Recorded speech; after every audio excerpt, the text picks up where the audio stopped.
a.m. to 9 a.m. right here on VOP TV. VOP TV. Now you have more than a voice.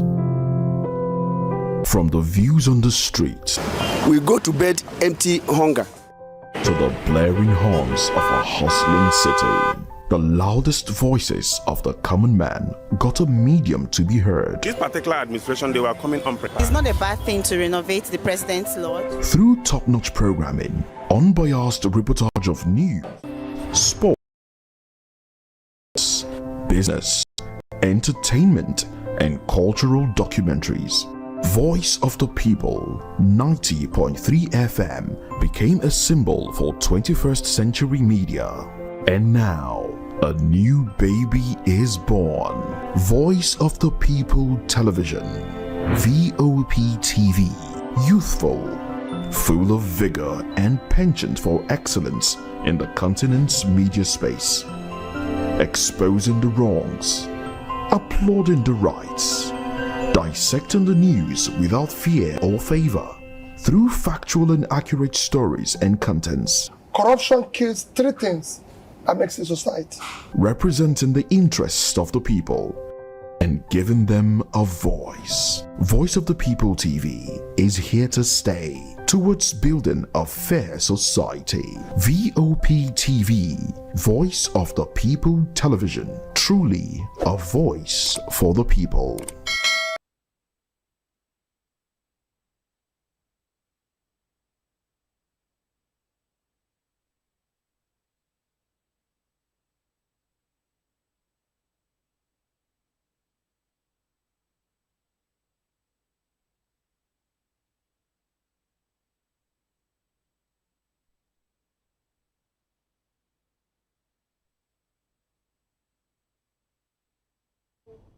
No.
Hello and welcome to another day on VOP this morning. I am Moses Humphrey, and today on our table, leadership shut down, Labour Party torn apart as Apapa, Abure and Otti clash over control of the party. Terror in Kogi State, aggrieved women protest on ending kidnappings, demand urgent action, and also outrage in Ekiti. Nursing students suspended over hostel fee protest. Parents reject 230,000 naira hike. Well, all of these we will be touching on this morning on the program, and we'd like you to come along with us. I am Fina Okechukwu, and those are the major topic of conversation for today. We also have interesting trending stories, but before we proceed, we encourage you to kindly visit the website www.vop.ng. There you have fresh and trending news. Also, click on the subscription button if you've not done that. Subscribe to our YouTube channel. On YouTube, we had Voice of the People TV, and on other social media platforms, we had VOP TV Live. Do well to, get to SLTV channel 202. There you have Voice of the People TV Live also on your television. We have a number you see scrolling on your screen. Because of Voice of the People, with us, you have more than a voice. So with that number you see on your screen, you can call in during the program, or you send us 1-minute video of yourself reacting to any topic of conversation. And talking about trending stories, the Lagos State Police Command has arrested a man named Friday Onu, who was caught on video physically assaulting Mrs. Yetunde Amole in an alleged attempt to steal her car battery, and this happened along the Lekki-Ebe Expressway. The attack, which occurred on April 7, 2025, near the Oriental Hotel, went viral, prompting swift police intervention. Onu was apprehended by officers from the Morocco Division, but fell ill while in custody and was moved to Falomo Police Hospital, where he remains under police supervision. Police spokesperson CSP Benjamin Hundein confirmed the incident and assured the public that justice will be served once the suspect is declared fit to stand trial. The police commended Mrs. Amole for her courage and reaffirmed their dedication to protecting Lagos residents and pursuing justice in all criminal cases.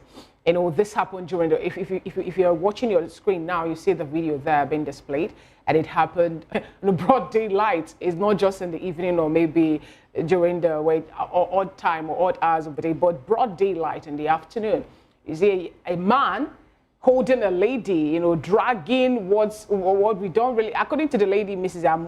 Amole, she said the man wanted to take her car battery. And from what we learned, she is a public commuter driver. And this speaks more to the challenges women face trying to, and I'm sorry to say this, trying to make ends meet or earn a living in Nigeria. Far away in the western part of this country, in the western part of the world, we see women, they are truck drivers. They're sometimes even, women are chauffeurs. They are train drivers. You see them everywhere, and they don't really meet. They're not being met with this type of harassment or people harassing them and trying to, rob them of their hard-earned money and all that. But all the same, Mo, don't give me that look. Don't give me that bombastic side eye. I'm a woman, for crying out loud. Yes. No matter what must have transpired before people started making this video, started filming this incident, there is a room for proper conversation. You have to ask or tell her what could be, if she must have defaulted or offended you in any way, then bring it to the table and talk about it amicably. Why hold her? Why get physical? Why get physical? If that's it's not about gender. It's interesting that we're bringing gender into it, but I would not want to take it from that aspect of her being a woman and the rest. Now, the bottom line is she is a Nigerian who is trying to make an honest living. That's the bottom line. She's taken an honest living, and one that I will refer to as an unscrupulous element attempted to steal what doesn't belong to him. I mean, that's the basis of the entire story. All right. Yes, she's a woman. Well, even if it were to be a man, would you? I mean, don't people steal from men? Yes, they do. Don't people fight each other? Yes, they do. But, you look at the fact that, okay, he probably felt he could overpower her. Maybe that was why he started launching punches and slaps at her. But it's a good thing that he's been arrested. Well, the story has it that while she was driving, he boarded, and he was basically the only one. And I think the battery is just behind. So he was trying to unhook the battery. And if he had succeeded, yes, the car would have, continued moving, and then he would have alighted with the battery, So it's really an unfortunate thing. But it speaks to a bigger problem, the problem of desperation. A lot of people in Nigeria now are desperate. Now, I'm not going to justify this on the basis of hunger, because if you're hungry, there are other things that you can do to earn a living. But people are desperate, and they have resorted to stealing. You park your car on your own street. If unfortunately you don't have a parking lot within your compound, you park on the street, people break into cars, steal batteries, steal things from the cars, and they go and resell these things because they want to earn a living. So it speaks to a bigger problem, and I think government should find a way to address the larger problem of desperation, and people should be encouraged to find honest livings, honest ways of making a living as against stealing. But then, how easy would it be for government to even get involved and encourage people to find honest living when they see those that are supposedly elected into office steal the nation dry? I mean, these things are in the open. They're right there for you to steal. People are stealing with pens. And in fact, you know, I will always refer to that video that we saw. Was it at the towards the end of last year or early this year? The naming ceremony video. I'm sure you remember that one where the child was being dedicated and a woman put a pen in the child's hand and said, with this pen you will sign off monies in Nigeria. You know, so people are even encouraging newly borns, children to steal from the nation, steal from one another.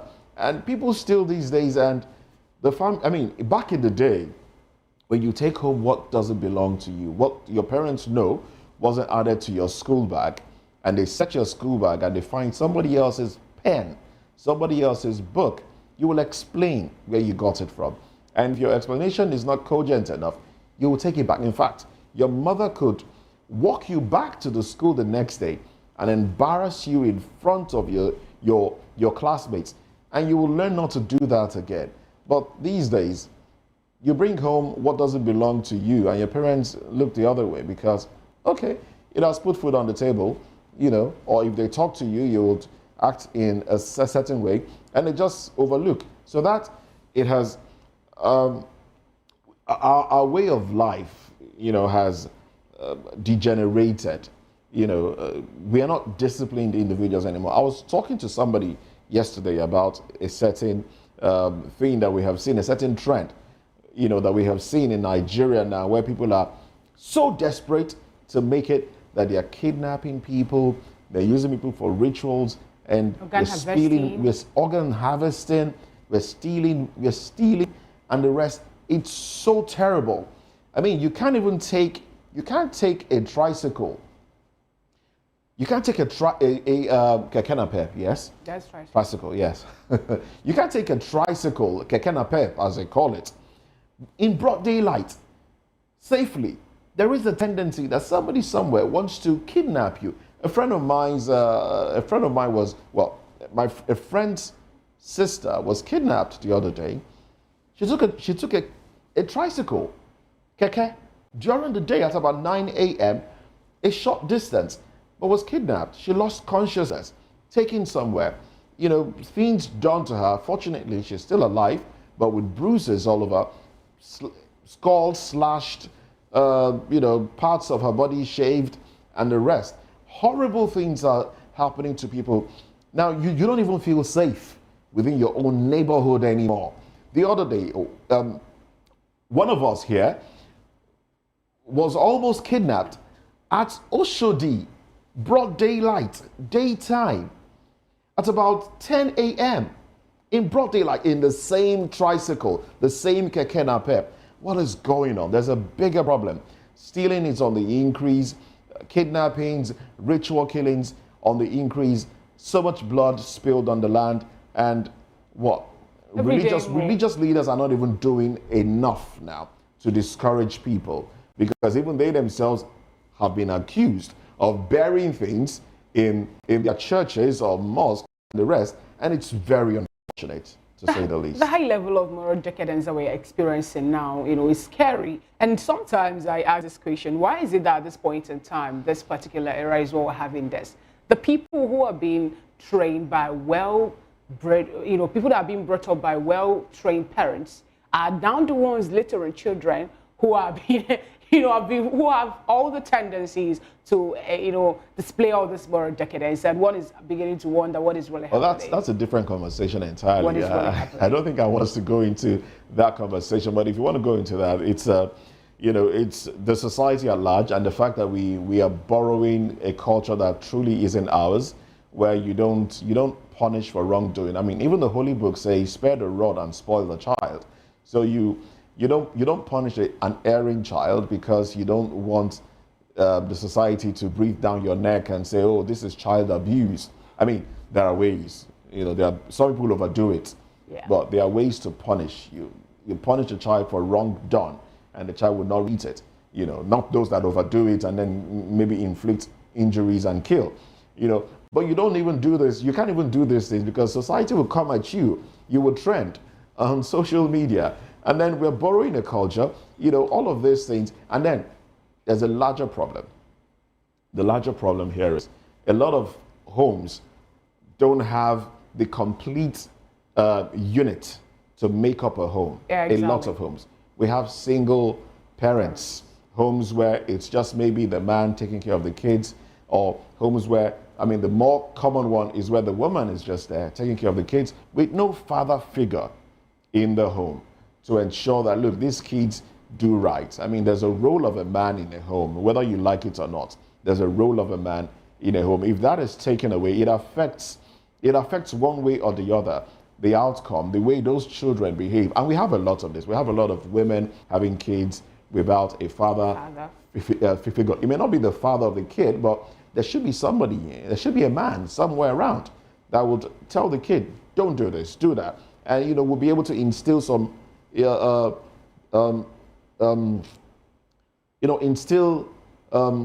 discipline in that child. But we don't have that anymore. So that's an entirely, a different conversation. Talking about borrowing culture and all that, the military government of Niger has officially designated Hausa language as the country's new national embraced language, signaling a further break from its colonial ties with France. This change, announced on March 31 in a special edition of the government's official journal, makes Hausa the national language of Nigerians, while English and French remains the working languages. Hausa is already widely spoken across the country, with a significant portion of the population using it daily, in contrast to French, which is spoken by only about 13% of the population. In addition to this language shift, the Nigerian government has also withdrawn from the Organisation Internationale de la Francophonie, signaling a broader effort to sever connections with France. This decision follows a series of actions by the Nigerian government to distance itself from France, including the expulsion of French troops in December 2023. French President Emmanuel Macron had previously criticized African leaders, including those in Niger, for what he described as lack of gratitude towards France for its military support in fighting terrorism in the region. However, with the recent coups and shifting political goals in Niger, the government has decided to chart its own course, placing greater emphasis on local languages and reducing French influence. The part I applaud them. I applaud the Nigerian government, though they are under a junta leader, but I still applaud them over the fact that they decided to embrace Africa, as the case may be. Why I say this is the fact that a whole lot of us in Africa, we tend to move to the West. We tend to shift to the West. We embrace, or we borrow everything. We borrow their language, we borrow their mode of dressing, we borrow their culture, everything. We've lost it. I can't say we are beginning to lose our own values. We've lost our values already to the hands of the colonialists or the people that partitioned Africa in 1884, 1885 Berlin Conference. And with this, I have to, there's something I saw while I was going through this more where Emmanuel Macron was talking about Africans not being appreciative enough, Africans not appreciating the fact that, the Western world were there in Africa to help, according to him, bring civilization, protect lives, even, a whole lot. He read out so many things that I want to ask the Western world on this table this morning. When Africans were living the way we were living earlier, before, in quote, the Tussle to come and scramble, there was a real scramble. There was a scramble that led to the partition and disintegration of what Africans have. In 1884, 1885 Berlin Conference, we didn't beg you people to come over to do that. I, for one, have to say that. We've never for one day, I could recall then, when there was a particular book I read some time ago in Edo State that was about the Benin Empire, where the first Portuguese that come into Benin, Roy de Socorro, and were able to say that the streets of Benin is broader than that of Amsterdam. And with that, they started talking about bilateral relations. They started talking about having a, embassy, establishing something big with Benin and all that. We were enjoying civilization. We were enjoying a whole lot before the Western world, before the people that think they are good enough decided to come over to colonize us. As the case may be, no, I am faulting a whole lot of, because if, for example, they were not there, we have empires. We have kingdoms already in Africa. We have Africa being in Africa, civilized Africa living. And they will woke up every day to tell me, okay, what do you want me to be appreciating you for? For the fact that you come up to tell me that you have to amalgamate the South and the North? For the fact that you have to wake up to tell me that this which we have, the culture that we enjoy, the language that we have already, that already was established a long time ago, is no longer what it should be. The fact that you impose your rule on me by direct rule, is that what I'm supposed to appreciate you for? When we look at it still speaks more to the fact that some persons think that they are more human than others. It speaks a lot to the fact that some people wake up and they believe that because of your skin, you have a dark skin, then I have a lighter shade of skin, I am more superior. You're not superior to me, if I'm to use that word. There is nothing for me to appreciate you for. If you ask me on this table, I will say it from now to tomorrow. You owe me an apology for scrambling and partitioning me. You owe me an apology for telling people. Imagine in Nigeria now we have Hausa-speaking persons there. And if you trace it back, bring it back to Lagos, sharing border with I'm down. We've heard you. We've heard you. I can go on and on, Yes. I can go on and on, because you shouldn't tell me to appreciate. What am I appreciating? Well, speaking about Nigerians dropping French as a major lingua franca, well, it's expected. There has been a shift in alliance. French has largely rode over those they colonized, and right after the junta took over, it's just expected that this will happen, and I think it's a good thing. I mean, Hausa is what now? The third or the fourth most popular language in Africa. Yes, I mean Swahili first. You have Arabic, you have English, and you have Hausa. So yes, it's a good way to go. It's a good way to connect to their roots. Most of the population there already speak Hausa anyway.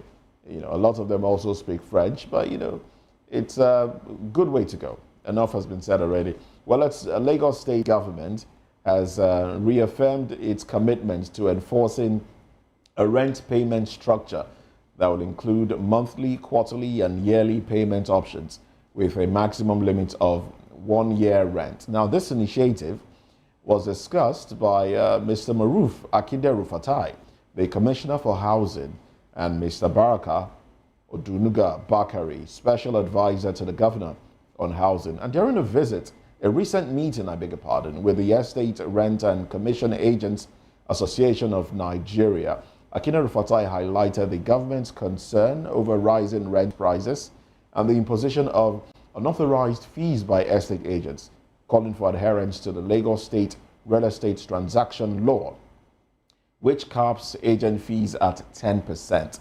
Now, government aims to ensure a smoother transition to the new rent payment system and address public concerns regarding unethical practices within the real estate sector. Akideru Fatai also urged estate professionals to reject unqualified individuals inflating rents or imposing unwarranted fees, emphasizing the importance of promoting affordable and consistent rent payments. Yes, housing agents are a big problem. Yes, they are a big problem. I mean, some of these agents will tell a landlord that, look, this house is, I mean, you're collecting 1.5 million in this house. Your neighbor down the road is collecting 2 million. What's your problem? And a house that has not been renovated, built over 25 years ago, you have them increase the rent because, I mean, the landlord wants to make more money and they also want to get more on their commission, so they just increase it. So I think I laud the move to regulate agency commission. It should be 10%. Sometimes they move it a lot higher than that. It should be 10%. But monthly rents, I have my reservations against monthly rent. In areas where that works, they have a wage system where you're paid hourly, and you can structure your resources in such a way that you can afford to pay your rent by the end of the month. I mean, by the time you take your pay, you collate it at the end of the month, you divide it, you can have your rent, your light bills, and the rest. Paying rents here is a major issue that gives people headache. And if government insists on landlords collecting monthly rents, some of these landlords are retired individuals who rely on this money for, to do major projects, maybe on the building or take care of themselves. They will simply just increase the rent. They increase the rent and it becomes higher, and then you find out that what you're earning will be a lot more.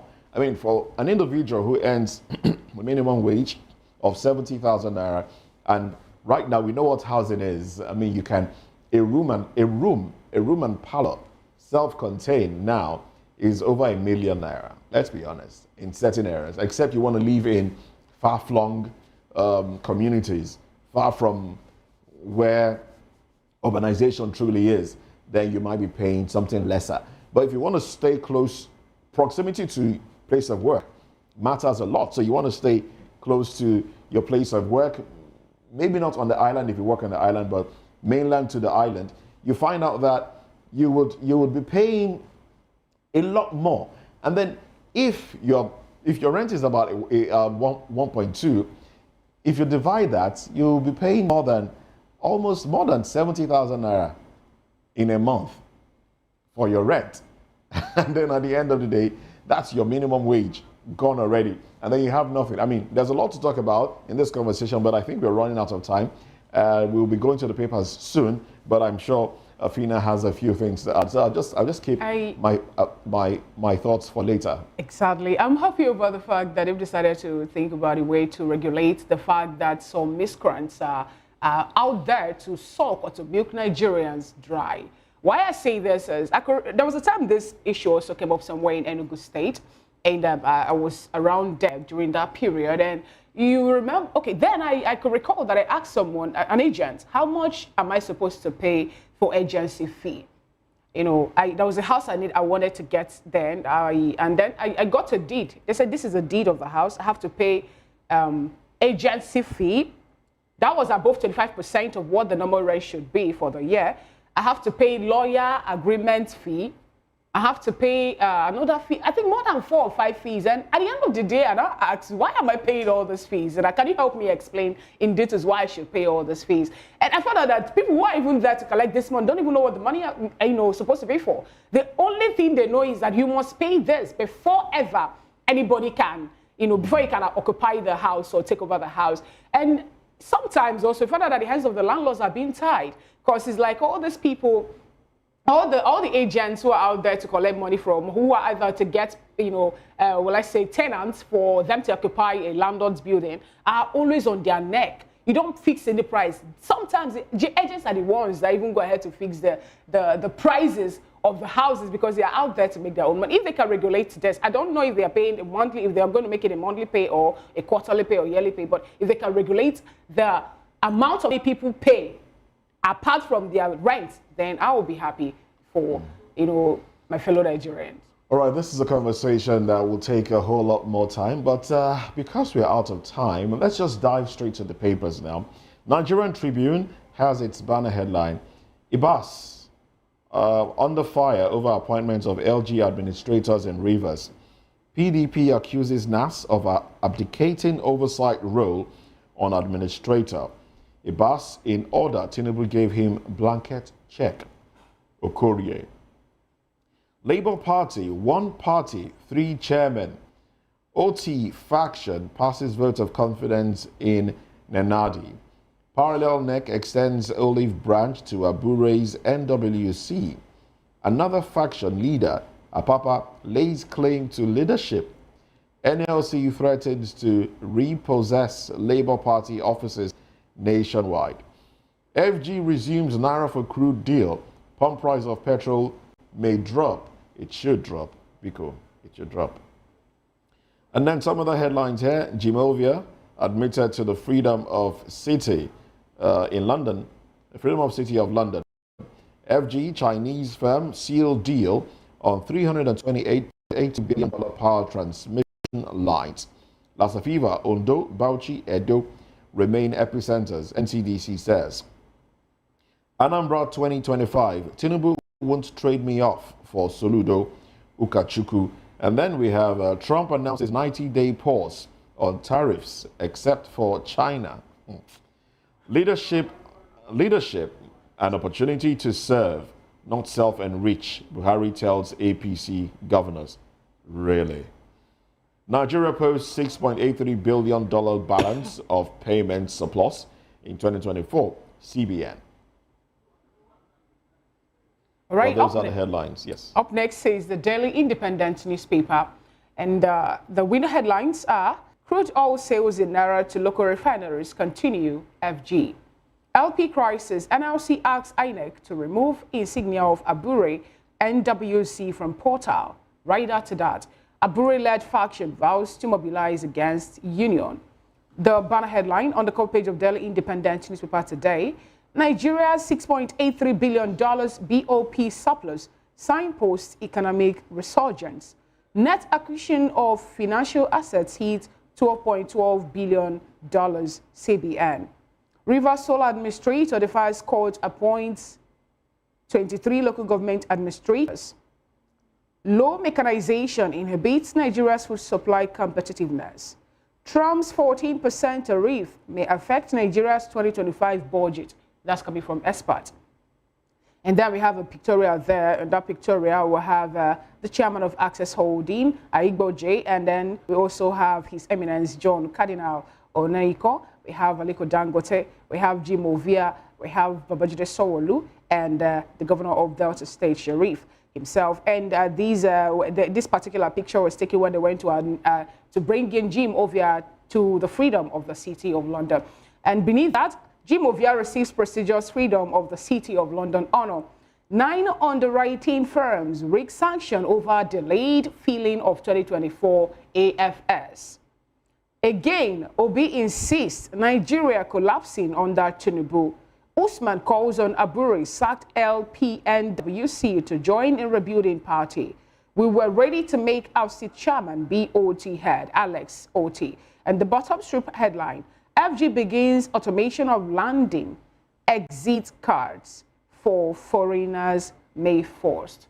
Those are the stories on the cover page of the Daily Independent newspaper. And that's how far we can go in newspaper headlines this morning. Join us again at 9 o'clock for newspaper review proper. But getting into the conversation proper, leadership shutdown, Labour Party torn apart as Apapa, Abure and Otti clash over control. Let's talk about this when we come back, and we'll be joined by Dr. Gani Oluwashola and Mr. Dele Fanimo. Join us again.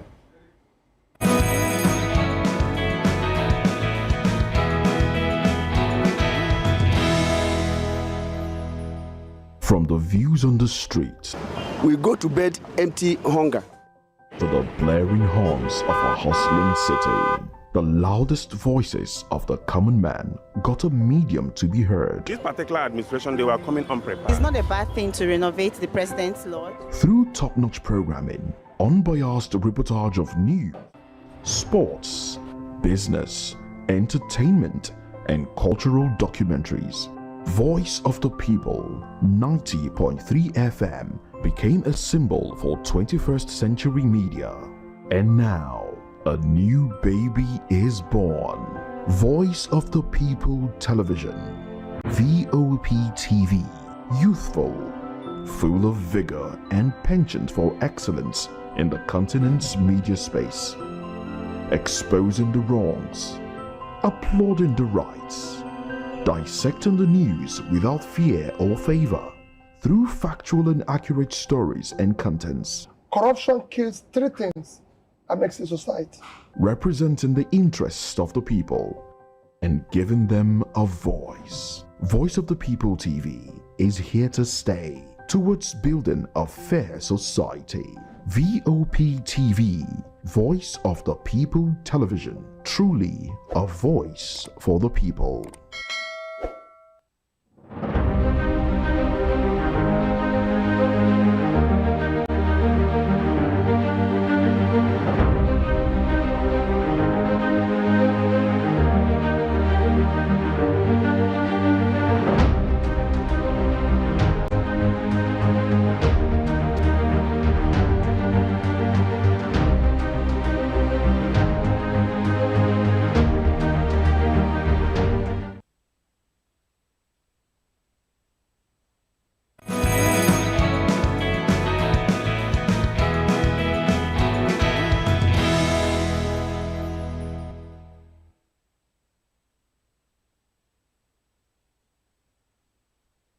Now, just when we thought it was going to be over, the Labour Party leadership crisis has intensified. Following conflicts, interpretations of a recent Supreme Court judgment. Now, the party's faction, led by Julius Abure, insists it remains the legitimate leader, warning against any meeting not aligned with the party's constitution. According to a statement by the National Publicity Secretary, Abure, the Supreme Court reaffirmed the party's supremacy and did not authorize the removal of Abure or endorse Senator Nenadi Usman's faction. The Abure-led group emphasized that its leadership was validly elected in March 2024 and warned that any illegal meetings or attempts to factionalize the party would face disciplinary actions. Now, on the other hand, a rival faction backed by Abia State Governor Alex Otti and 2023 presidential candidate Peter Obi convened a National Executive Committee meeting, asserting that the Supreme Court judgment effectively removed Abure. Apapa also declared himself acting chairman, citing the court's ruling as the basis for nullifying all of Abure's actions since April 2023. Apapa announced that the National Working Committee from 2022 would reconvene on April 14, promising to restructure the party's leadership and resuscitate its board of trustees. The Independent National Electoral Commission, INEC, has acknowledged receipt of the court's certified true copy, but maintains its commitment to neutrality. How neutral will INEC be in all of this? Well, we have with us in this studio Dr. Ganiu Oluwashola, Managing Partner, KJB Professional Services, a political and public affairs commentator. Well, thank you very much for coming. Thank you for having me. And also we have Mr. Dele Fanimo, who is a seasoned reporter, a public affairs commentator, and VOP analyst. Thank you very much for being on the program. Okay, gentlemen, just when we thought it was, over and Labour Party will forge ahead, here we are. Now we have one party, three chairmen, published in one of the dailies. Abure is there, Lamidi Apapa is on the other side, Nenadi Usman is on the other side. Do you think, talking to you now, Dr. Ganiu, do you think the judgment has helped anything, or it has only worsened the crisis in the Labour Party? So that's a brilliant question. So I also think that when the Supreme Court are giving their judgment, there should be more clarity, and there should be more. It should be more simplified and clarified. So it will not lead to another political brouhaha or a kind of chaos. Look at the same thing played then in Rivers State when a judgment was given, and there was this judgment that said that, wow, the judgment was not clear enough. It's still in favor of Fubara, and it's still in favor of the oldest people in the House of Assembly. Right. So you could see now. So Abure's barrister Julius Abure, his faction said that no, there's no clarity. What the law is saying is that they should revert back to the Constitution and also follow suit, right? What is in the Constitution that the Supreme Court did not sanction him or declare him should leave the position, right? And when you look at it in real sense, the same courts in 2023, April precisely, they gave a judgment in favor of Barrister Julius Abure. Lamidi Apapa, Alhaji Bashiru, Lamidi Apapa, honorably stepped down and says that, oh, let's allow the court, the rule to take its place. Yes, there were a lot of agitation, there's a lot of chaos there, but the rule of law took its place. So it makes me wonder also is that there's a kind of juicy in that position that people does not want to let it go, right? And in my line of business, if it happens like that, then you need to investigate that seat. If you're on the seat and you don't want to go for a leave and you don't want anybody to relieve you, it shows that there's something you're sweeping under the carpet. And it also become a thing of concern for me. Immediately the court declared, judge yesterday gave a verdict and said that Abure should step aside. Then Lamidi Alhaji Bashiru and Lamidi Apapa just rose up and said, yeah, we are now in charge. My people, you can come on board. All the function of 2022, we are now legally around. We will build in the street for the meantime until we get the party together. So let us start rocking the boat of the party now. So we'll be meeting on the 14th to be able to decide the fate of the party. Then he's already said we are zoning it to the north and this is zoning to the south. So we are structuring the party. And so when you see the real the stakeholders of the party, who is the presidential candidate in 2023, Peter Obi, right? And when you see Alex Obi, the governor of, they have things at stake. 2027 is around the corner. They need to put their acts together. They need to put the party together, right? 2025 is almost gone. In the next 2 months, in few months now, we are in 2026. And then you now see banners, flyers all around. So if the parties are not in order, it shows that they will not be able to win they will not be able to function effectively in 2027 election. Right. Okay. So I think that is the most concern. You will see out of all these things, the first time that Peter Obi and Dr. Otti will come up and say that, yes, this is the Supreme Court ruling. Let us take the party to the next level. Well, I probably think they've been waiting for that, and now that has come up. Now, Mr. Dele, let's look at, he did say something about the position being juicy. Is it that it is juicy, or do we have external influences playing out here? Because we know, certain individuals have come out to say, look, the APC has their finger in a lot of party pies, influencing decisions and ensuring that parties don't stay together. This is just conspiracy theory. Cannot be proven that there's an external factor coming in to destabilize the party. That is not ruling it out completely anyway. Nobody has come out to identify anybody that is there to steer the honest nest in that party. And nobody has...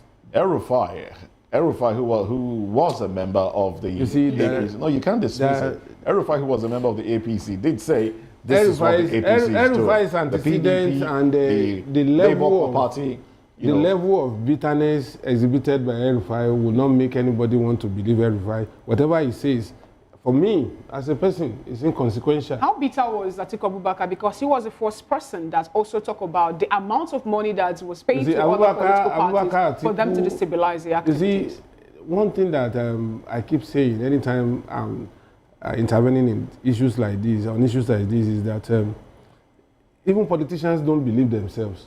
Why should we believe them? Atiku, for every politician to say a word, they have one reason or the other beyond what you can fathom. So I am not too comfortable when we now begin to profile what is likely to happen against the backdrop of whatever a politician whose sole aim is to advance his personal interest. You understand? But let's really interrogate what is happening in Labour Party today. Then we can now begin to look at what is likely going to happen in the next 3 months, 6 months, or 1 year.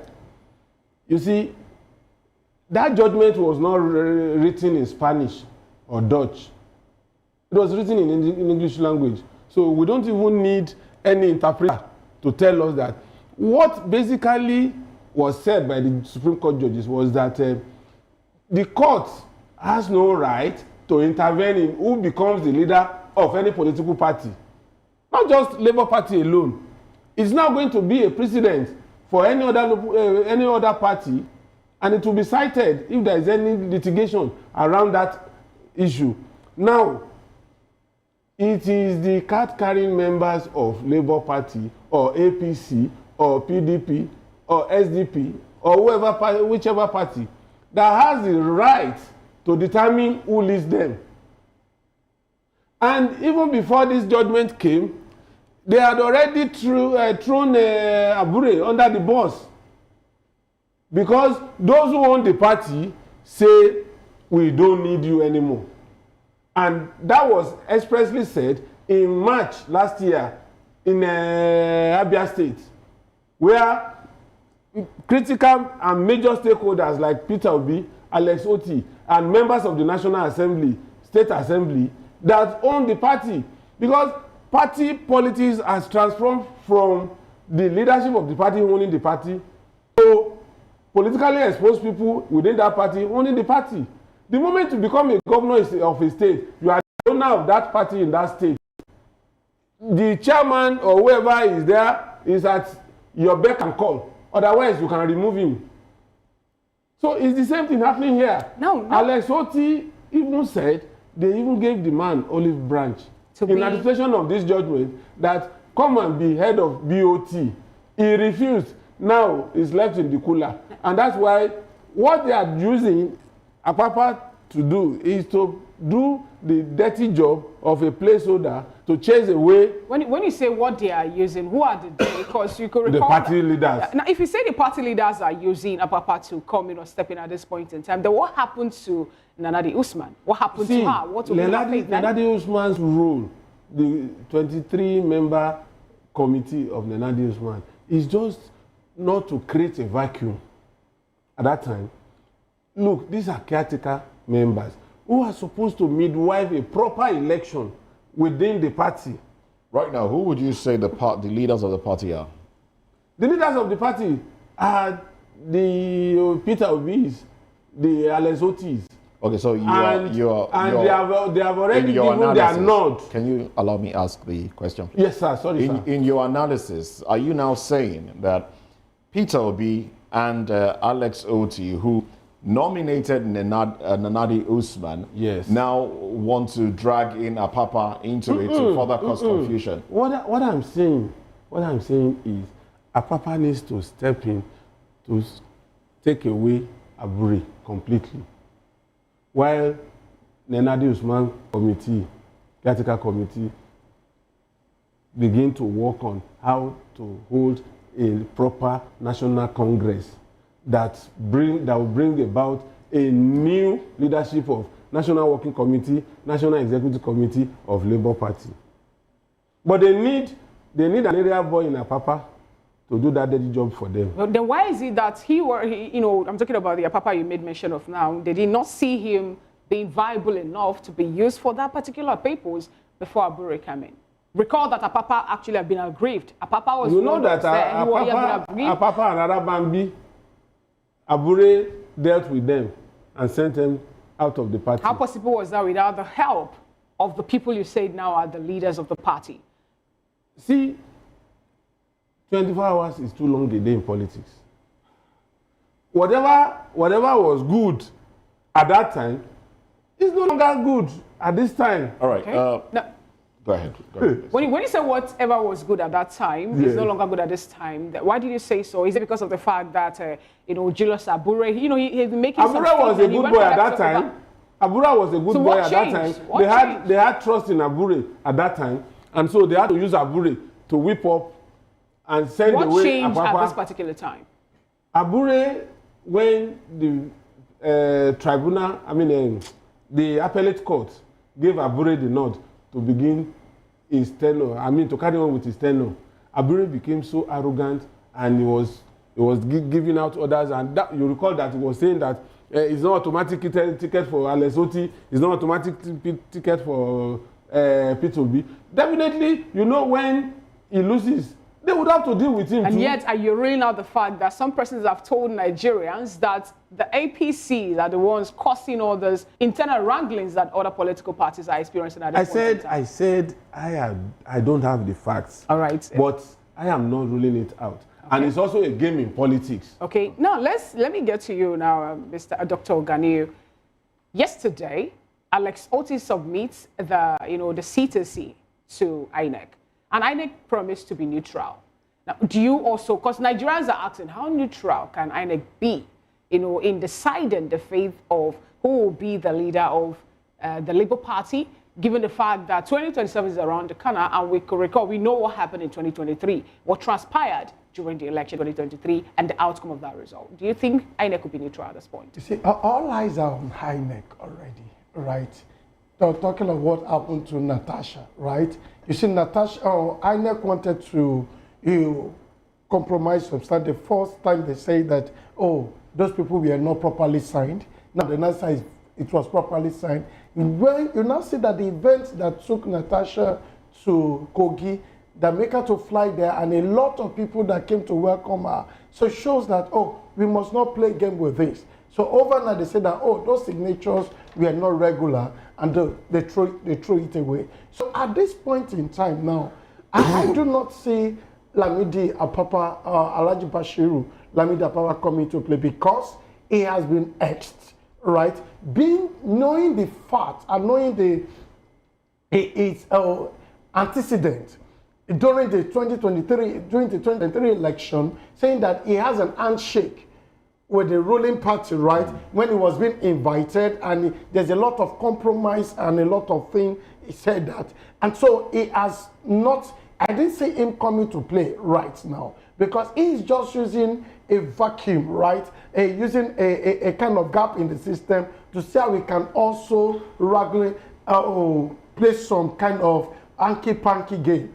And also, before I come to your full question, and also you cannot rule out that there's a person in other political party trying to cause confusion. That's a game of it, right? It depends on how you can play your game very well. Then when PDP was there, when they ruled Nigeria for 16 years, they also played the game. So it now depends on how you have the card to play the game very well. You're saying there are influences from other parties to destabilize Labour Party. Definitely, you can rule it out. It's also a player. Even if I'm coming as your opponent, as a boxing person, there's a way I'm going to talk to create fear in you, so that you lose confidence in yourself. So immediately I come in and I give you one point, you are off your stand, right? So you look at the former person that works with Goodluck Jonathan then, right? Is already an ambassador, right? You saw this man that they speak with part of his mouth. Every person wants to be relevant in the ruling party, right? So okay, now let's look at these events now. The ruling of the Supreme Court. We've seen Labour Party. Labour Party when it came in, we were talking about structure, the lack of it. A party didn't have enough structure, but they still pulled a lot of effect during the 2023 elections, and then got some seats. That's the P2B effect worked for the party. Now, but some of those that got into the National Assembly through the Labour Party have decamped, moved out of the party to other parties. And then with this Supreme Court ruling that has lingered, from when it started up until now, and this is just a few months to electioneering campaign and the rest. By this time next year, parties would have started campaigning for 2027. How will these events impact on the P2B's political future, especially in the Labour Party? Is it going to stay put with three people claiming to be the chairman of the party? If they come up with one, wouldn't it affect, at the end of the day, wouldn't we see a situation where INEC will say, oh no, this NWC that nominated this person wasn't the proper NWC, so we are shooting down the nomination of this individual to uphold another. What do you think will play out in the coming days? No, I think INEC might not also interfere into party constitution, right? They will also support what the Supreme Court is saying, right? Because parties have their constitution, right? So what I think Peter Obi is trying to do, to put his house in order, you know, there might tendency for him to align with SDP, right? You mean Peter Obi as a person aligning with SDP or Labour Party aligning with SDP? It could be as a person, but you know, if their decision does not favor him, the same way when PDP decision does not favor him, he knows that he already has a party structure rather than float. You know, as we speak now, it's more or less like it's floating, right? It does not, there's no kind of, there's no kind of 100% certainty that is Labour Party will feature him. But Labour Party has no other party to feature except him, because he's the one that pulled them to limelight. And I also think that those people that cross-carpeted to other parties, they might likely come back. You know why? Because, you know, they cross-carpeted to other party. Some people in that political party, they vie for that position, right? And they couldn't win. They won. I mean, these are some of them are already in the house. So yeah, they are in the house. They won on the platform of Labour Party.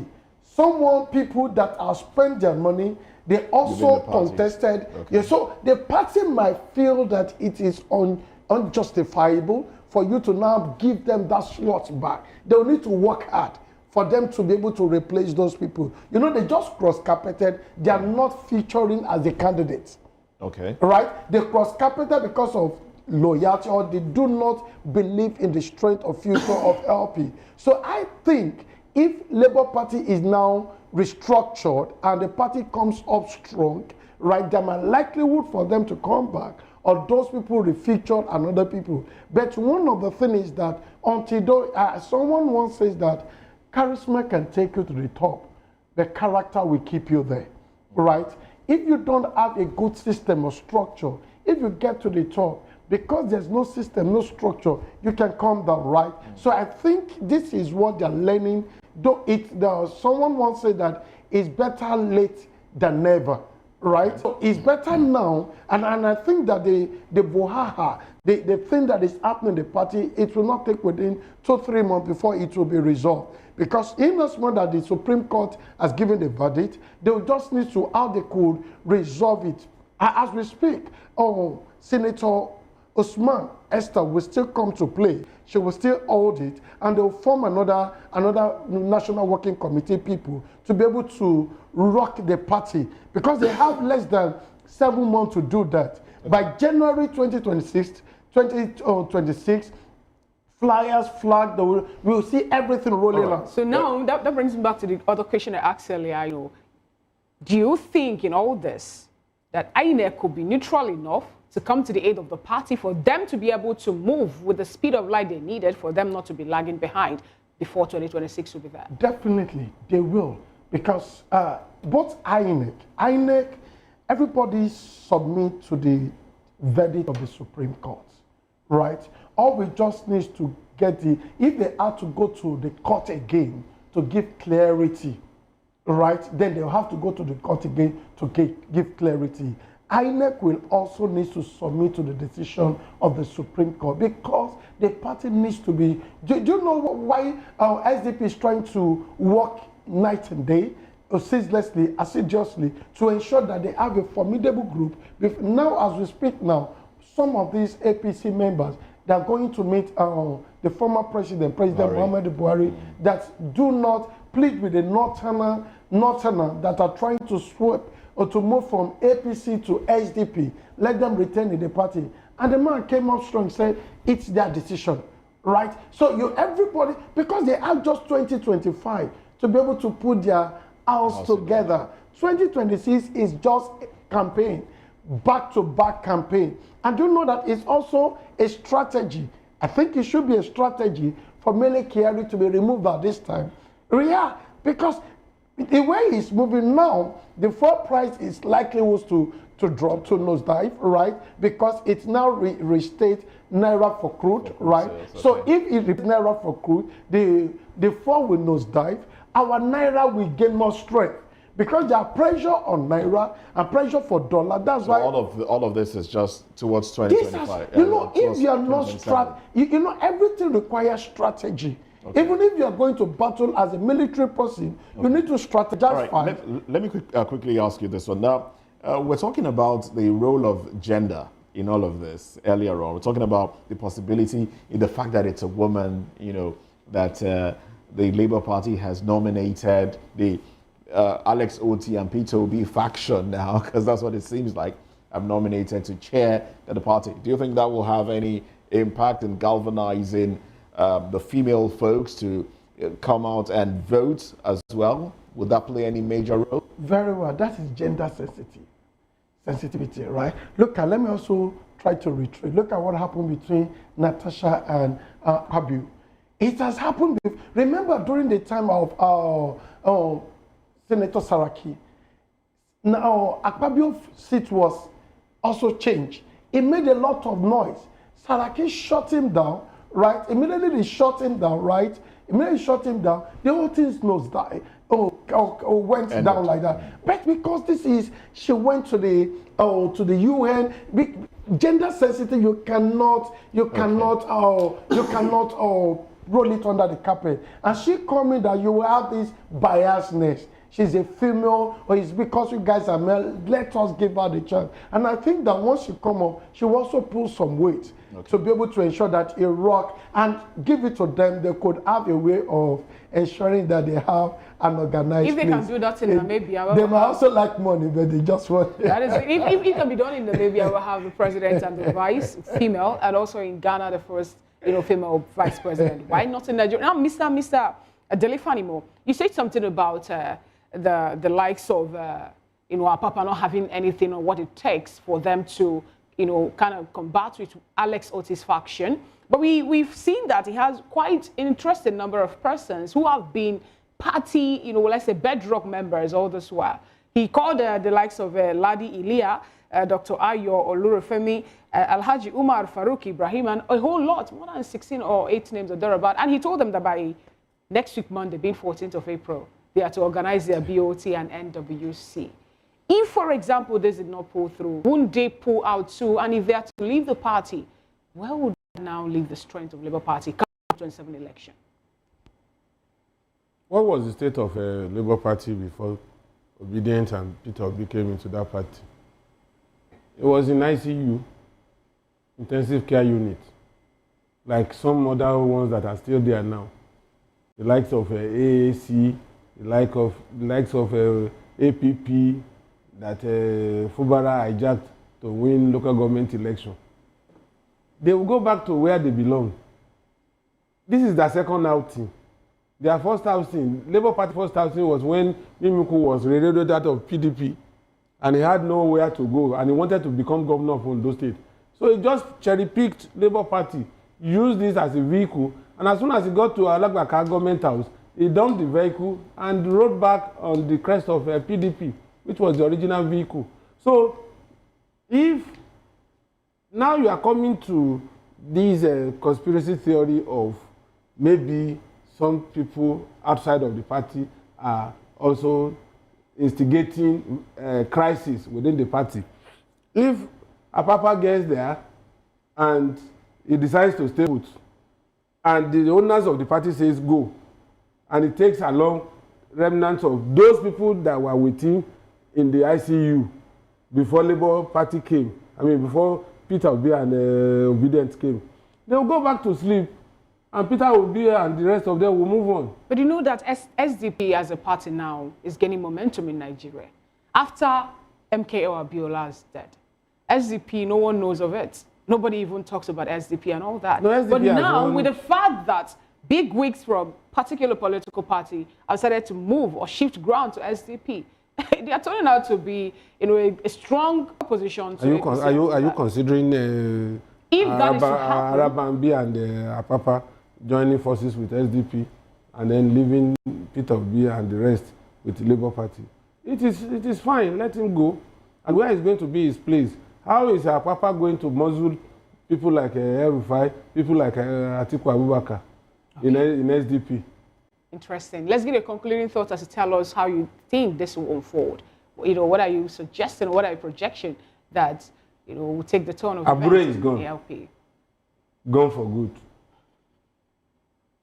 Apapa will play out his game, and there will be a national congress of Labour Party where National Working Committee members, National Executive Council members, and BOT will emerge, not on the whims and caprices of Apapa. Apapa is just a placeholder. Okay, thank you so much. Dr. Gani, let's get your concluding thoughts. I also recall that APC does not even have a BOT, as the case may be, and yet they are still waxing strong. So I think all these factions, they should come together just for the sake of the party, right, to ensure that there is a kind of harmony in the party. The parties, it's just coming to limelight. They should be able to, once the party is strong, then the party is just coming strong and you are fighting like this. What if you are now getting strong, then you tear everybody apart? So I think they should come and they should shield their sword. They should come in harmony for the sake of the party, right, and see how they can unanimously ensure that the party carry the ticket in the 2027 election. And so for the first time in history, they'll say that the Labour Party is one of the viable party in Nigeria. Because as we speak also, they're one of the party that is giving APC sleepless nights. So they should be able to back up the party to ensure that the party come out strong. Thank you so much, Dr. Gani Oluwashola. Thank you so much, Mr. Delefanimo, for being part of this particular topic. We'll go on a quick break. I will come back. Terror in Kogi State. Aggrieved women protest on ending kidnapping. Demand urgent action. We'll dissect this after this break. Stay with us.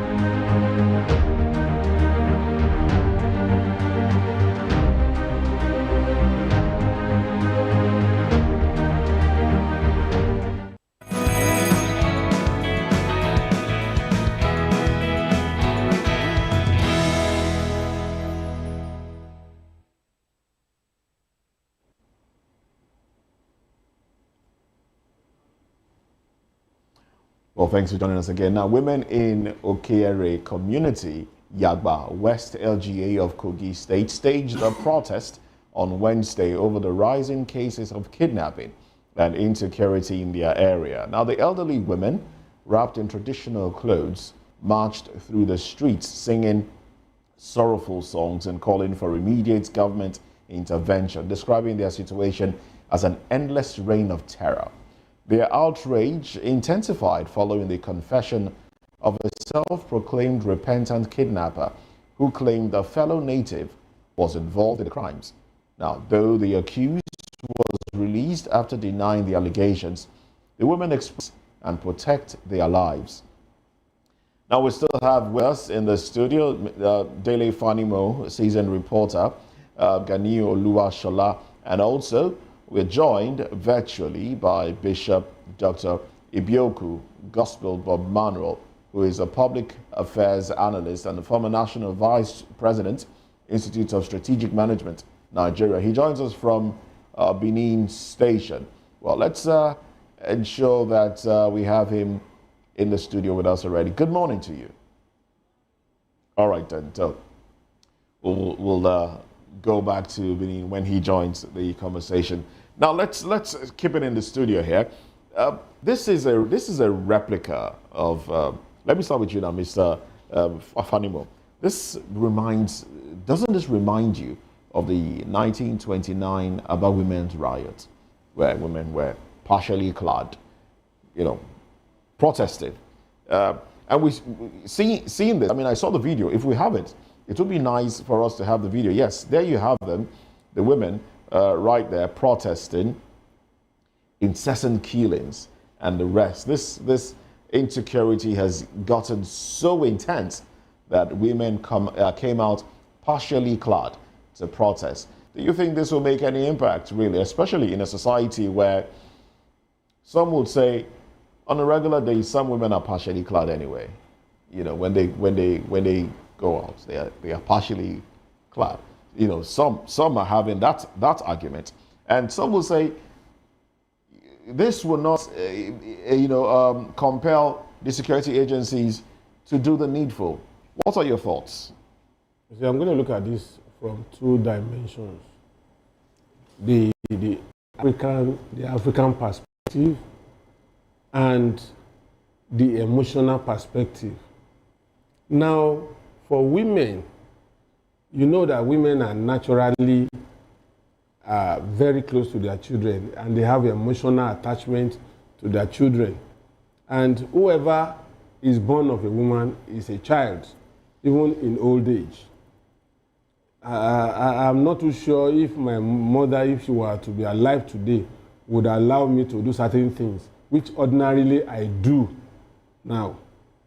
I recall those days when I was in my 40s. If I go, I was fortunate to still have my grandfather there.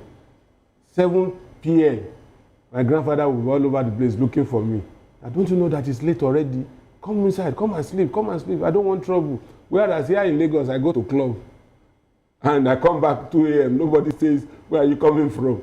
So what is there is, for these women to come out at this time, clad this way, it shows how painful what they are experiencing is.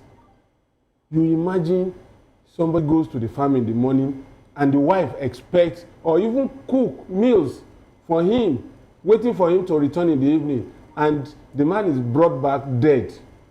Not just dead, gruesomely murdered. Parts of the body severed.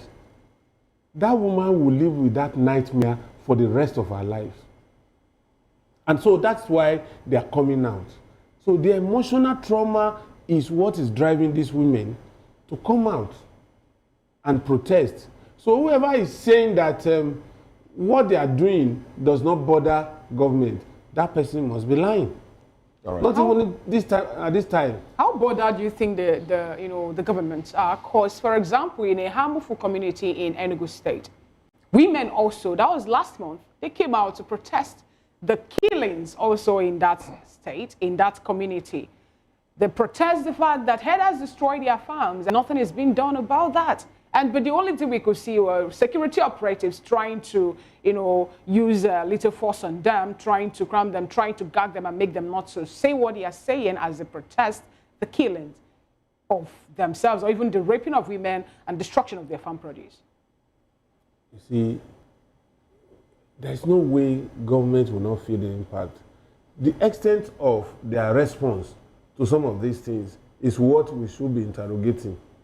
For me, at the heart of these incessant killings, maiming, rape, and all that, is the fact that government, particularly the commander-in-chief of the armed forces, who is the president of this country, has not shown enough body language and will to clamp down on these people. These are not regular armies.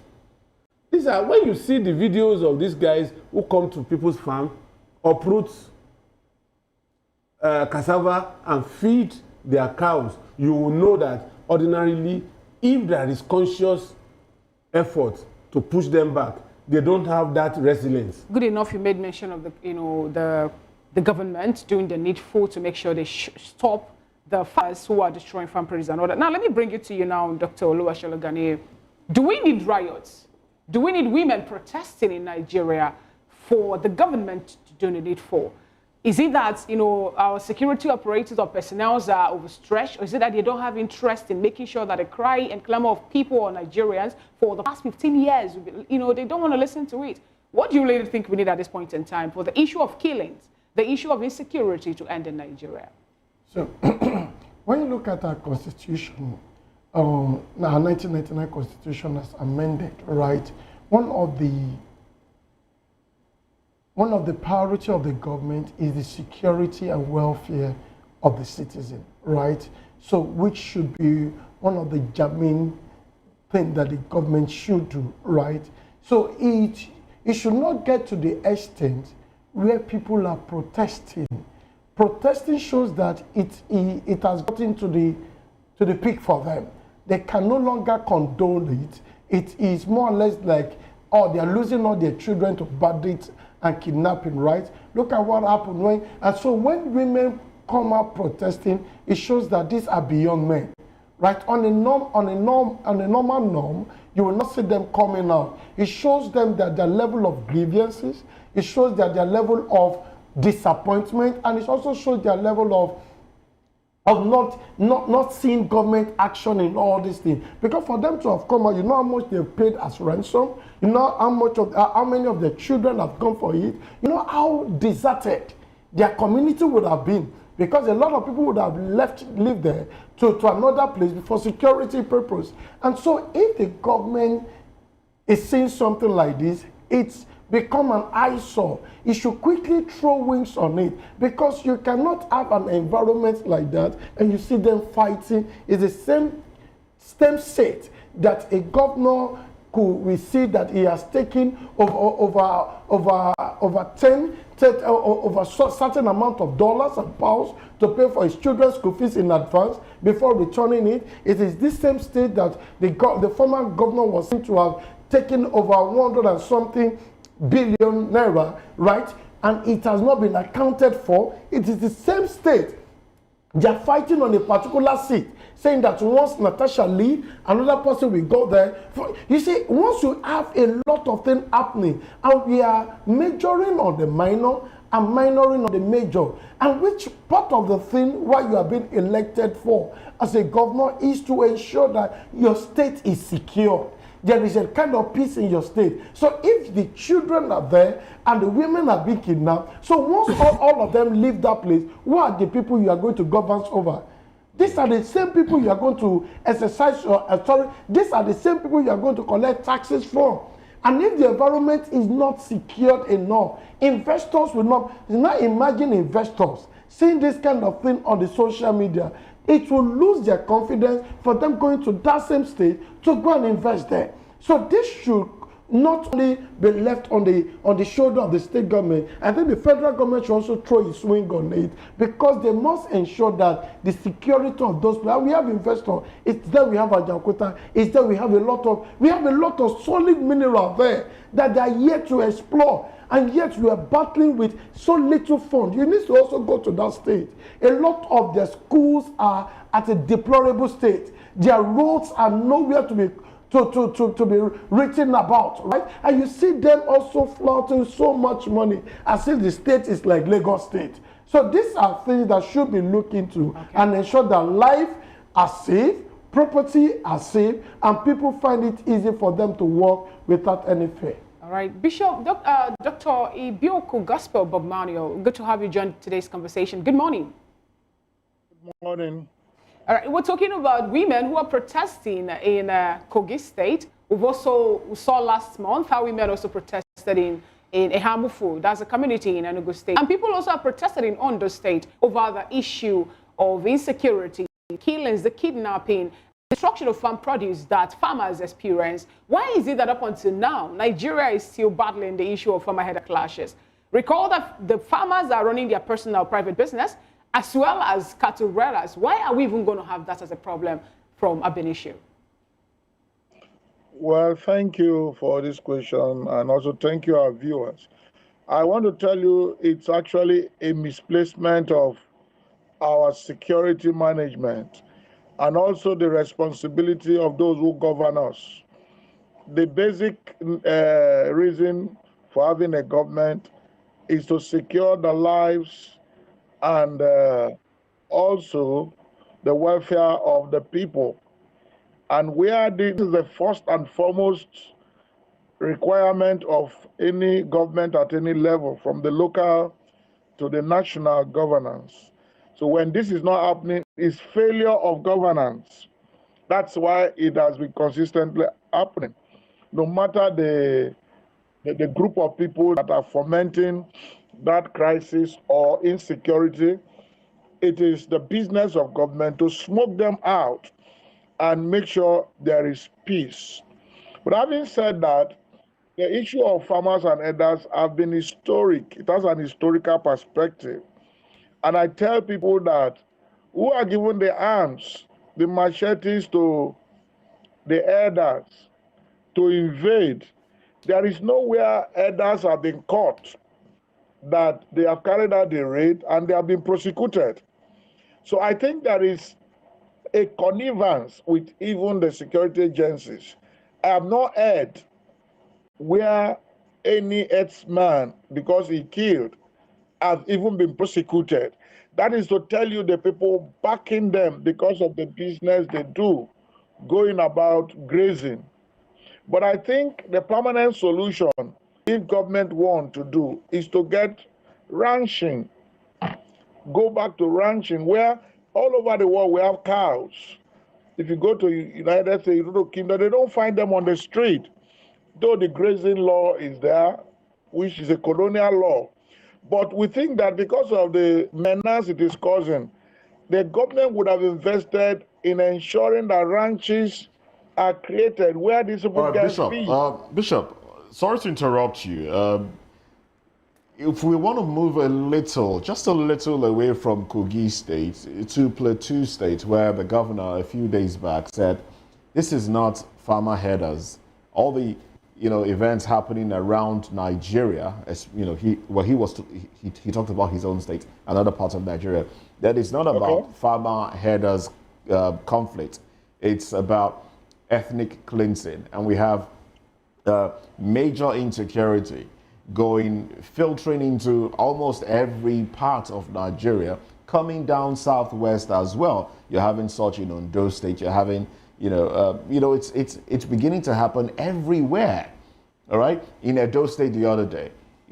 So should we focus on farmer herders and providing ranches? Do you think that will solve the problem? If it is not about farmers and those that herd those that herd the kakatu now. If it's about something different, if it's about ethnic cleansing, what then would be the way to solve it? Then let me come. You see, whenever you want to solve a security problem, you look at the history, then you look at the foundation. Now, the reason why we have the armed forces and the intelligence unit in all arms of the armed forces is to forestall whatever will lead to insecurity that will militate against lives and property. So no matter the reason, whether we call it ethnic cleansing, like I know the case in Jos, we even said it yesterday night on your channel, that it is multifaceted. It has a portion, like when we talk of herders, farmers, they are from an ethnic region. Some of them are the Fulani people. And these people have sympathy for themselves. They also have a faith they defend. There's also the religious component of it. There's also the political component where people want to use those rascality to have territories for themselves, like the bandits. They have taken over some territories and no state of emergency has been declared, but in a place where it's peaceful, you find the government reacting. So I completely see it as a failure of government security architecture and these things being politicized. The governor that is talking in Jos is actually the chief security officer on ground. He has security reports from intelligence units. He knows the flashpoints and all that.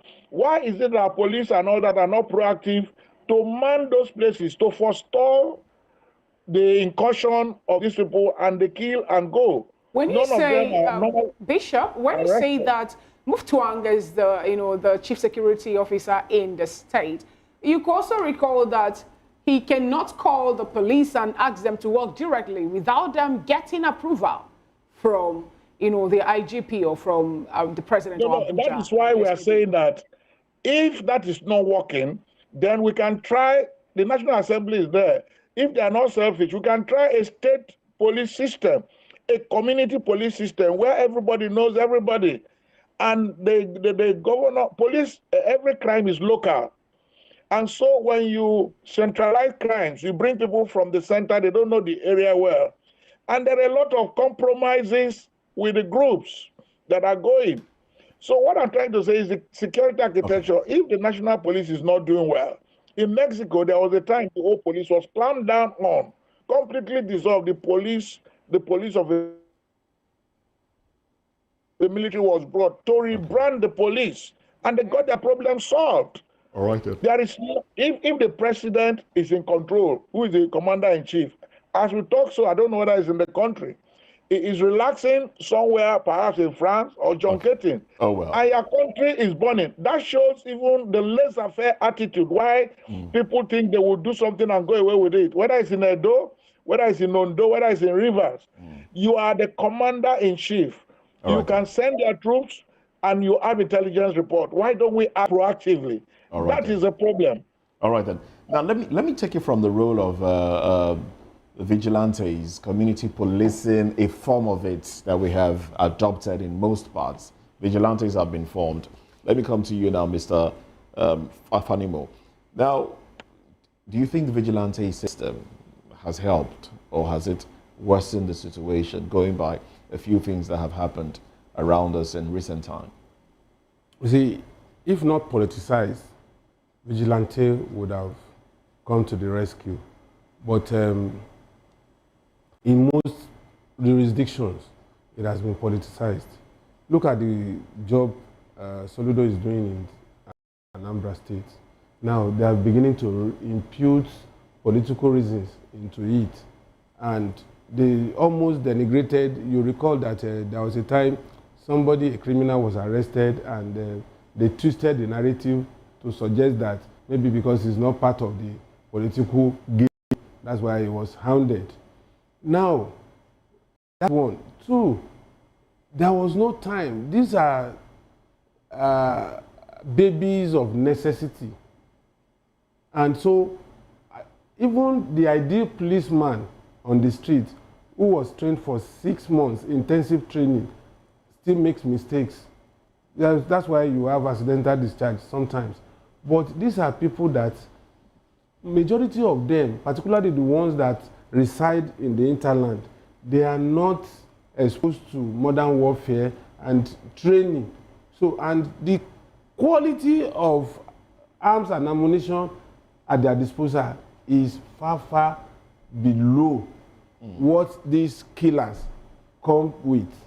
You imagine somebody with Dane gun that you have to load and reload before you cock and fire. And somebody has 30 rounds magazine, sometimes doubling the magazine to make it 60 rounds. How much effort can you make to tackle that kind of person that is coming to even attack you in your farm? So we need to, that is why I will support that position that we need state police. Now, if you say we need state policing, why is it that up until now, nothing has been done about that to that regard? Recall that, you know, Nigerians have been clamoring for this. It made it to the floor of the National Assembly. The request for the governor even approved. The governors even approved. The governors also approved it, but yet we're yet to get, you know, the approval of the National Assembly of making it to be now a law in Nigeria. Why is this so? Anything that does not directly benefit National Assembly members, they are tardy. Then how far are we now going to go on with this war against insecurity? Because if you recall, Babagana Zulum of Borno State also said something yesterday or 2 days ago that Boko Haram is back again with full force, and it's more like the military operatives are losing their ground in his state.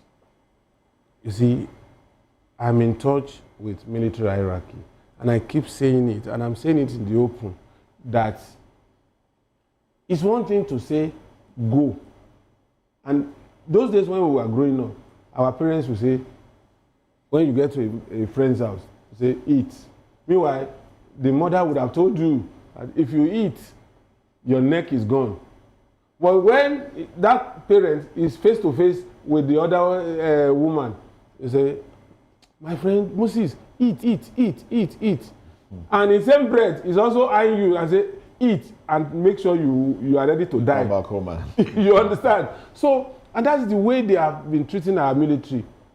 Okay. The military will go after these bandits, go after these terrorists. When they are closing in on them, somebody will send a signal from Abuja and say retreat, and they don't have any reason not to retreat. The only person that had defied that order in this country that didn't get reprimand was Buhari when he was governor of Borno State during the Matasine riot.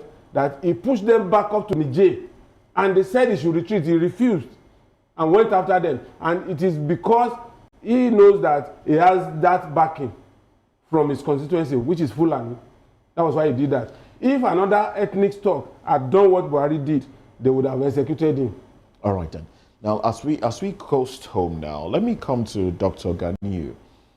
This protest that that we saw, do you see it, metamorphosing into something bigger, maybe a political movement? Because I mean, in view of 2027, do you see it expanding beyond this? Is that in Kogi? From Kogi. Okay, for Kogi, I think, Kogi State, they are peculiar, right? And like I said, that they have a lot of mineral resources that they are yet tapping. They have gold, they have iron ore, they have gypsum, they have kaolin. They have a lot of mineral resources. And they just leave it and we're running our shadow. And when you now talk about this protest, when we talk, the definition of protest actually means that showing our grievances, things are not working the way we expected it to work. So we notice that our leaders are busy, be it the president, be it the governor. Maybe they are busy attending to one or two things. But once we lead a protest, that's what they call a protest. And they also attach to a peaceful protest. So they will always see it on social media that, some people are grieving. They have some level of grievances. Then they will send one of their head. Like in those days, when they take protest to the palace of the king will send one of the chief to go and meet them at the door and say that, what are your grievances? So those one will now take the information back to the king and say this is their grievances, and the king will now attend to it one after the other. So that is what they are trying to do, to show their grievances. It's unfortunate now that most of this protest is politically motivated. Right? Look at what happened to Natasha. Some people that led the protest to the House of Assembly. The woman is being disgraced now. She's been shown her face on the, then she was breathing fire and brimstone as if was doing something right. So now the question is that when she's now being body shamed, why can't she mention her sponsors? Why didn't she mention those that are bankrolling her? Right? So these are the things we have. You see, it's most important for us to know is that we only attack things at the forefront. We don't get to the roof. Right? Even this issue of Boko Haram now getting more stronger than our military personnel. Who are the people sponsoring them? Their weapon does not fall from heaven. Who are the people giving them those weapons? We need to track it to the source, right? And this has also to do with political will.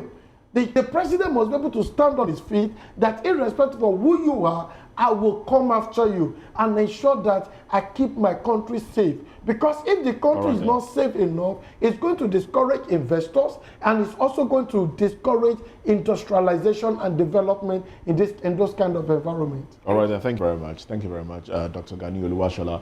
I would like you to stay with us. Let's get into another conversation now.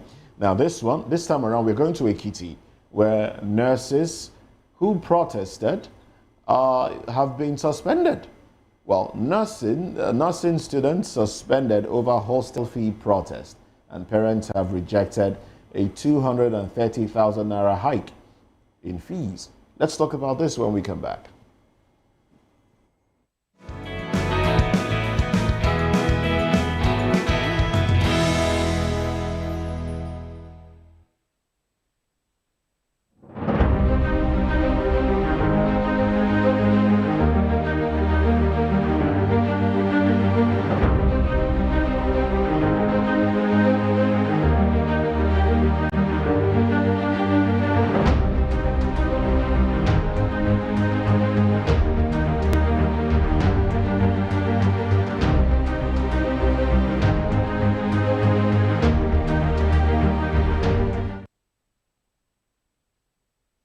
To know the happenings in the maritime sector, join us on the program Maritime Frontiers on VOP TV as we discuss key areas in the maritime sector from aquaculture, maritime transportation, maritime labor regulation, oil and gas exploration, ferry and passenger insurance, marine pollution and prevention, port operations, and lots more.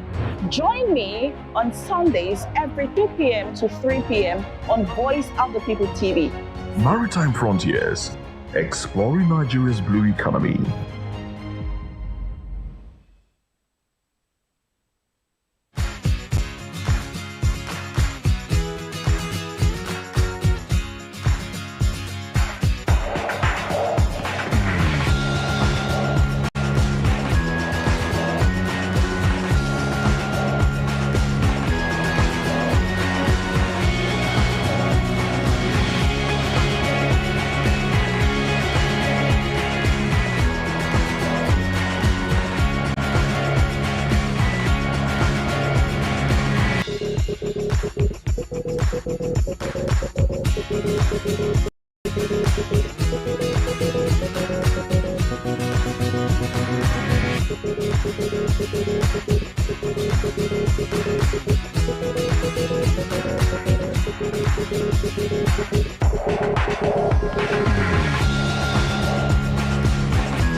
Thank you so much for staying with us. If you're just joining us, this is VOP This Morning on Voice of the People Television.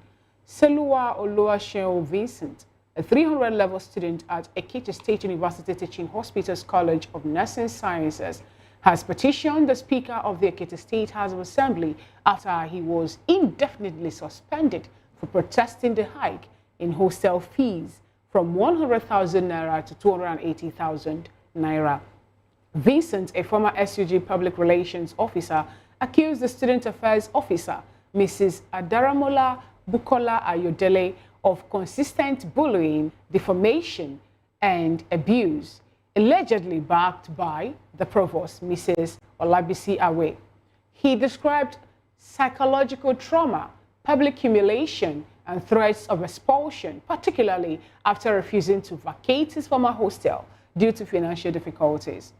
He pleaded for intervention, citing the negative impact on his academics as he prepares for his nursing council examination that will be coming up in November 2025.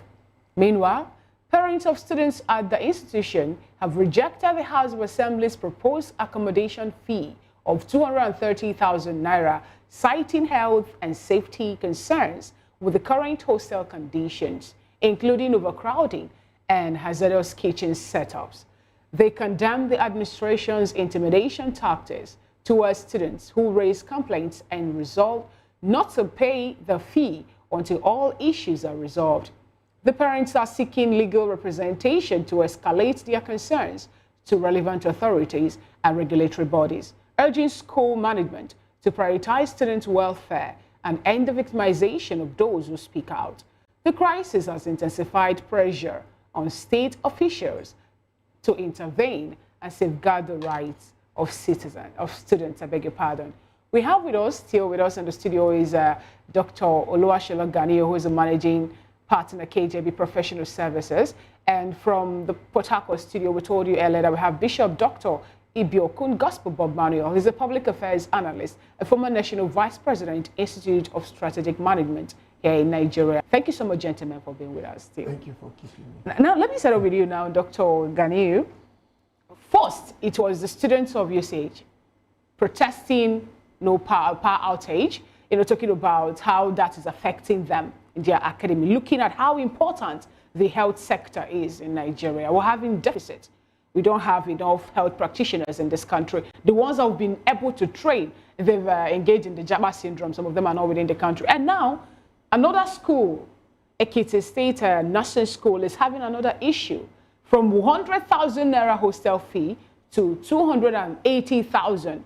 And then I think with the intervention of the State Assembly, they're getting 230,000 to be the hostel fee at this point in time. Well, we know that minimum wages are 70,000 naira. And not all persons or not all states are paying that 70,000 naira minimum wage. Can you help us walk us around this? And what will this be, or what would be the effect of this, back and forth, the protest, suspension of students who are talking out about this, and a whole lot more in our health sector?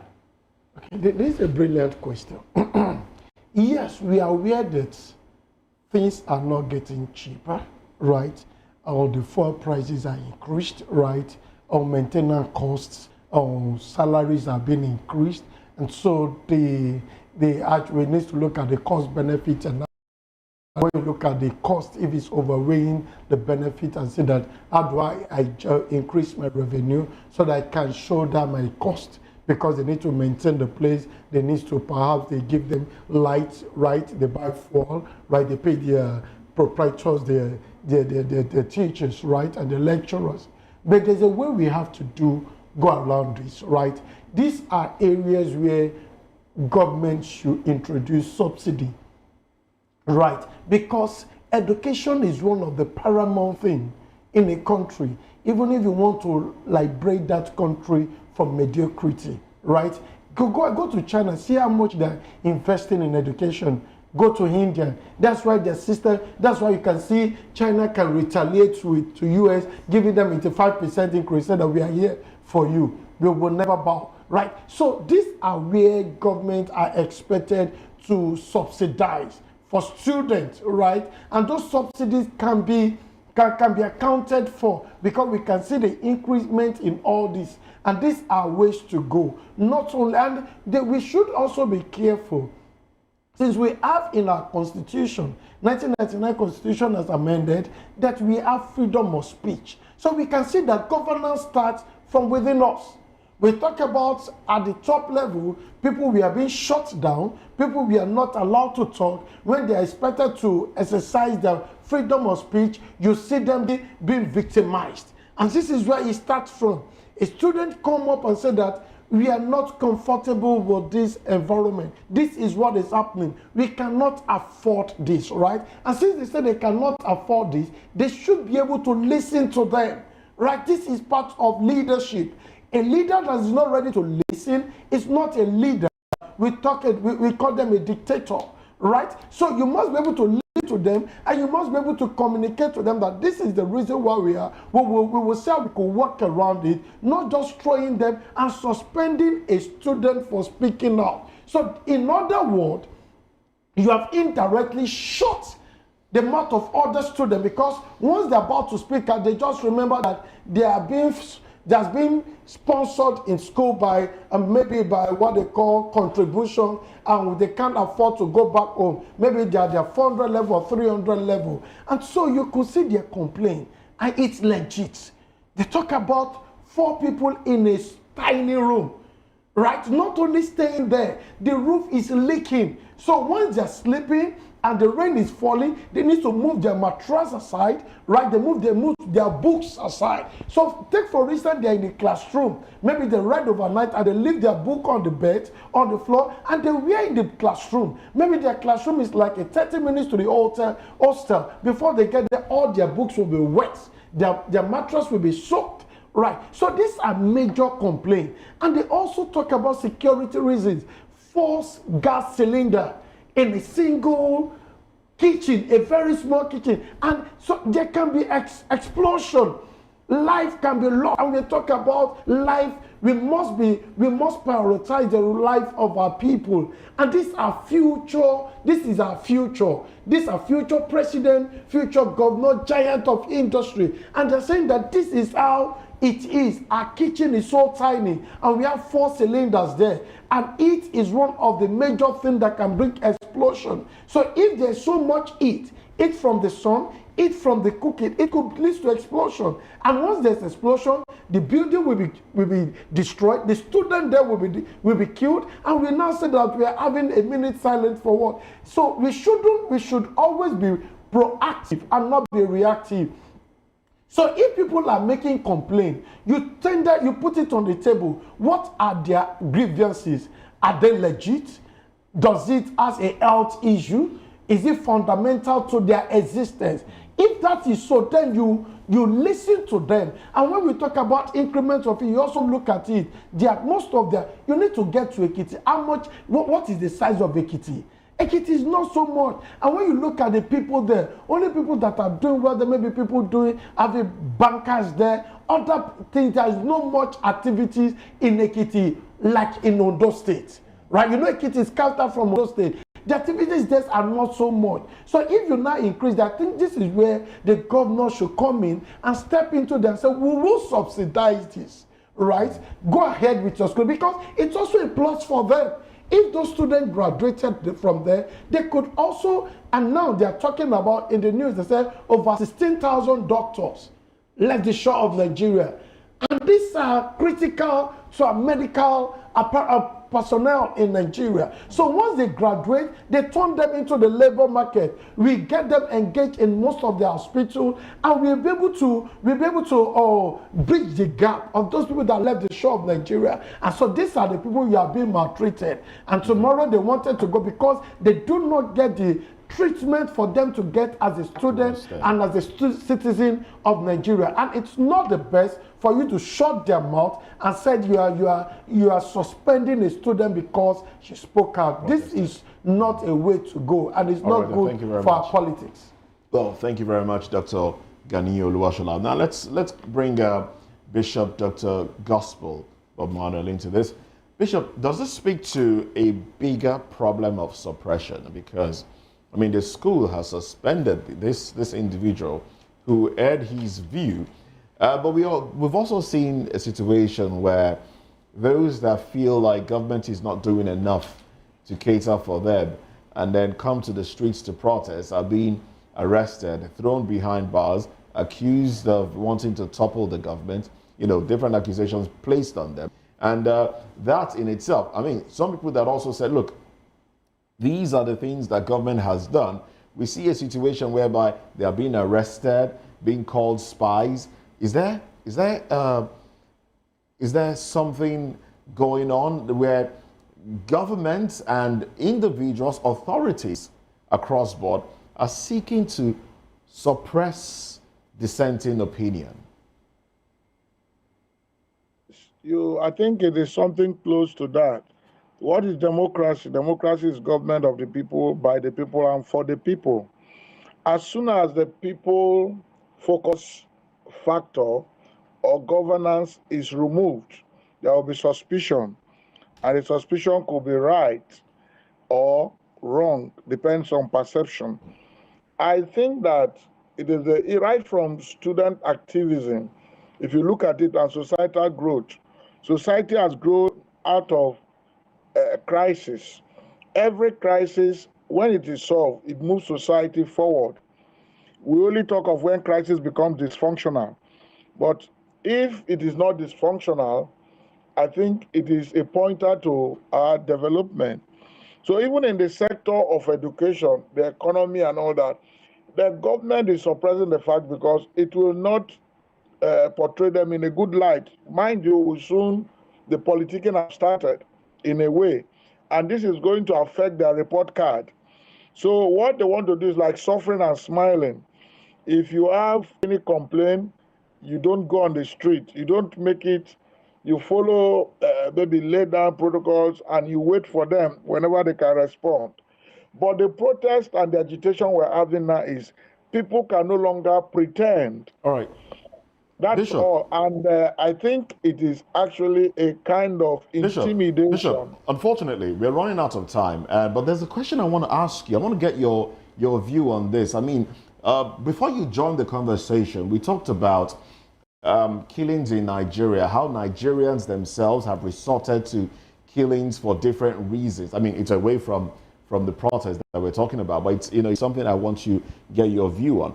Killings, spilling blood and all of that. And I am of the opinion, I mean, some Nigerians are of the opinion that, look, with the way Nigeria has spilled so much blood, there's a bigger problem that might befall this country if you want to go spiritual. What's your take on that?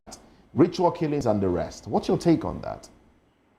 My take on that is that, I used to tell people, even in heaven, there is a saying that said there was a crisis where Lucifer and his fallen angels were sent away.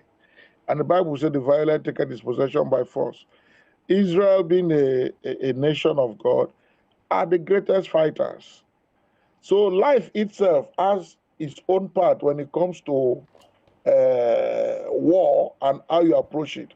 But where we have a government, we believe that the government is to regulate the excesses of the people. Killing is a criminal offense. No matter the reason why you kill, it's called murder. And there is a place for it in the law. The culprit is called to book. Where people kill and go away with it, it will call for retaliation. And it will make people to become like cannibals and animals. And that is the problem. It's still a problem connected to governance. People kill you for political reasons because they are people. You don't bring them to book. And it has become the... Are you ready to connect with distinguished Nigerians around the world? The Diaspora Perspective is here to share the views of Nigerians in the diaspora on burning issues. From the street of New York, the royal cities of London, and the bustling cities of Europe, Voice of the People Television brings to you a roundtable and collage of interesting views from Nigerians in diaspora. Join the host of the show and some Nigerians in diaspora, Dr. Damages, the flagship, show, and KJ, as they discuss the experiences, challenges, and triumphs of Nigerians living abroad. Discussing and analyzing everything from politics, culture, policies, career success, and how Nigerians are staying connected to their roots. Showing every Saturday by 2 p.m. West African time and 9 a.m. Eastern Standard Time. The Diaspora Perspective, giving a voice to Nigerians abroad. Are you ready to connect with distinguished Nigerians around the world?